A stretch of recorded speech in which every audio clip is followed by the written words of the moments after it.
નમસ્કાર મિત્રો, આજનો વિડીયો અનમોલ ઇંગ્લિશ એપમાં લેવલ 1માં આપેલ ચેપ્ટર 57 પર આધારિત છે, જેમાં આપણે રોજબરોજની વાતચીતમાં ઉપયોગી વાક્યો શીખી રહ્યા છીએ. આજે આપણે વાક્ય નંબર 561 થી 570 શીખવાના છે. તો ચાલો શરૂ કરીએ. વાક્ય number 561. May I leave this book with you. શું હું આ પુસ્તક તમારી પાસે છોડી જાઉં, મૂકી જાઉં? LEAVE લીવ એટલે છોડવું, કોઈ વસ્તુ છોડવી, કોઈ સ્થળ છોડવું કે કોઈ વ્યક્તિને છોડવી, બધા માટે લીવ શબ્દનો ઉપયોગ થાય. યુ મે લીવ નાઉ મતલબ કે આ સ્થળ છોડી શકો છો. પછી લીવ મી અલોન, મને એકલો છોડી દો. તો આ રીતે લીવનો ઉપયોગ થાય કોઈ પણ વસ્તુ છોડવા માટે, કોઈ પણ વસ્તુ, વ્યક્તિ કે સ્થળને છોડવા માટે લીવનો ઉપયોગ થાય. અને મેનો ઉપયોગ પરમિશન, મંજૂરી માંગવા માટે હોય. અહીં મંજૂરી માંગવામાં આવે છે કે આ પુસ્તક તમારી પાસે છોડી જાઉં, મૂકી જાઉં. વાક્ય number 562. This book is older than that one. Old એટલે જૂનું અને ઓલ્ડર એટલે વધારે જૂનું. સરખામણી જ્યારે હોય ત્યારે ઓલ્ડર આવે. ધેટ વન એટલે પેલા પુસ્તક કરતા. This book is older than that one. આ પુસ્તક તે પુસ્તક કરતા વધારે જૂનું છે.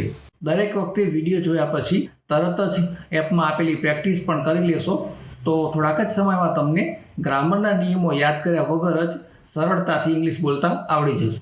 વાક્ય number 563. Do you want to watch this programme?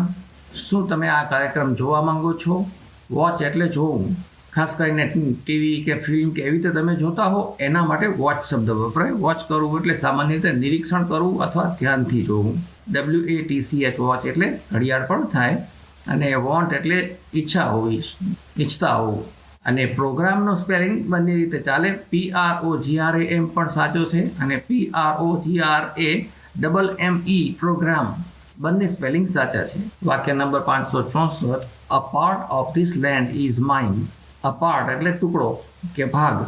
Of this land આ જમીન. ઇઝ માઇન મારું છે. મતલબ કે આ જમીનનો એક ભાગ મારો છે. માઇન એટલે મારું. માય, MY, માય એટલે મારું, એ તો કદાચ તમને ખબર હશે. પણ એ જ અર્થમાં જ્યારે છેડે વપરાય, વાક્યના છેડે આવે ત્યારે માયને બદલે માઇન થઈ જાય. માઇન એટલે પણ મારું.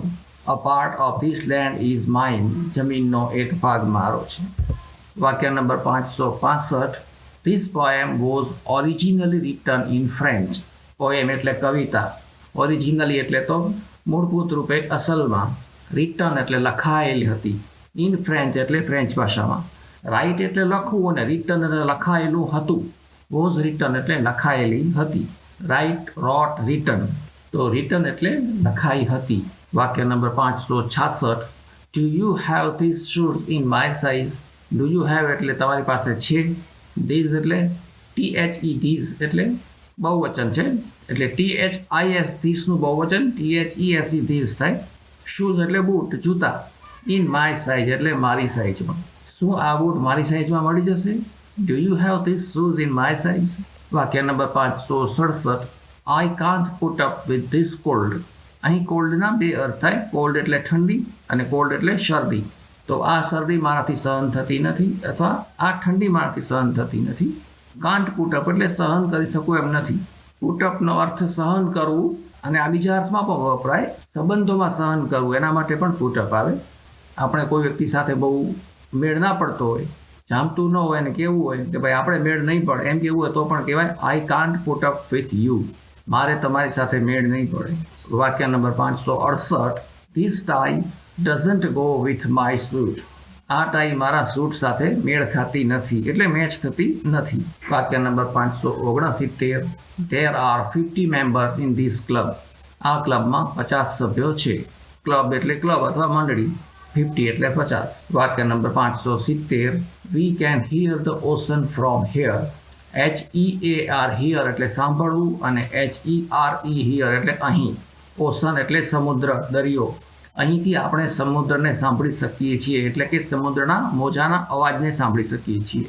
દરેક વખતે વિડીયો જોયા પછી તરત જ એપમાં આપેલી પ્રેક્ટિસ પણ કરી લેશો તો થોડાક જ સમયમાં તમને ગ્રામરના નિયમો યાદ કર્યા વગર જ સરળતાથી ઇંગ્લિશ બોલતા આવડી જશે.